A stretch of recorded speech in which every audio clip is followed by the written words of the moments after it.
I love my job.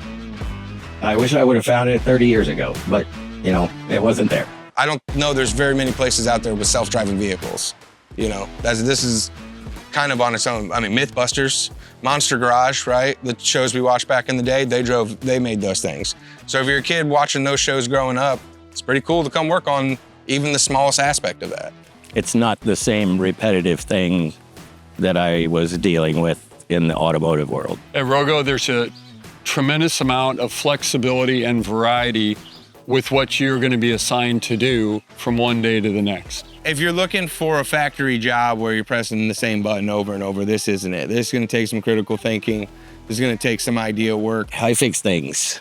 I do repair, maintenance, also reverse engineering of components that tend to fail often. That's really my favorite thing. It brings me a lot of joy.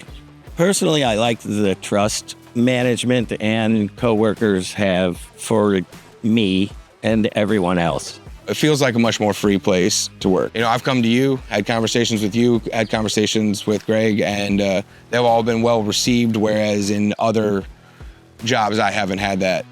The other thing that I love about the ROGO people culture is everybody's willingness to do what needs to be done. We all roll up our sleeves and do the dirty work.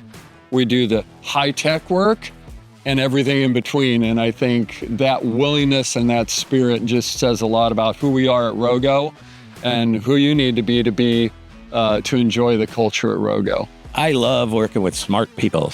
That's what I love the most about it here.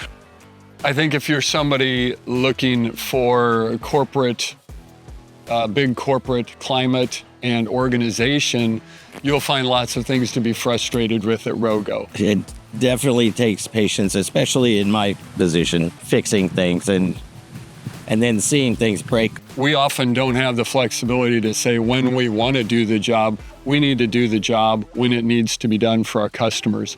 And so that can drive some challenging work schedules into our lives, but we try to manage that on the backside and have flexibility when we're not in those seasons of intensity. It's definitely warm in the shop, but I will tell you what, this is without a doubt the coolest shop I've ever worked in. More than temperature-wise too. It's just a cool job.